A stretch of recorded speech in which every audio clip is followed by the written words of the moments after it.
ஒரு படத்திற்காக தன்னை எந்த அளவிற்கு வருத்தி கொள்ள முடியுமோ அந்த அளவிற்கு வருத்தி நடிப்பவர் தான் விக்ரம். உதாரணத்திற்கு சேது, காசி, அந்நியன், ஐ என்று சொல்லிக் கொண்டே போகலாம். அதிலும் ஐ படத்தில் அவரது உழைப்பு ரொம்ப கடினமானதா. கோலிவுட் திரையுலகம் மட்டுமின்றி பாலிவுட், ஹாலிவுட் திரையுலகினரே அவர் தன்னை அடையாளமே தெரியாத அளவிற்கு உருமாற்றிக் கொண்டு நடித்ததை வியப்புடன் குறிப்பிட்டனர். அப்படிப்பட்ட விக்ரம் ஐ படத்தை அடுத்து தற்போது 10 என்றதுக்குள்ள படத்தில் நடித்து வருகிறார். இந்த படத்தில் மாஸ் ஹீரோக்கள் போன்ற கதையில் நடிக்கும் அவர் இந்த படம் கமர்ஷியல் ரீதியாக மெகா ஹிட்டாக வேண்டும் என்று ஆசைப்படுகிறாராம்.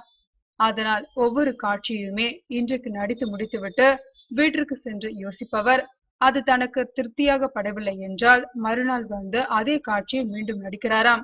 இப்படி பல முக்கியத்துவம் வாய்ந்த காட்சிகளை திரும்ப திரும்ப விக்ரம் நடிப்பதால் தான் படப்பிடிப்பு இன்னும் முடியாமல் இழுத்து கொண்டே போகிறதாம். அதோடு ஏற்கனவே போட்டதை விடவும் பட்ஜெட் எகிரி நிற்கிறதாம். இருப்பினும் படம் நன்றாக வந்திருப்பதால் அப்படக்குழுவினர் உற்சாகமாகவே காணப்படுகின்றனர்.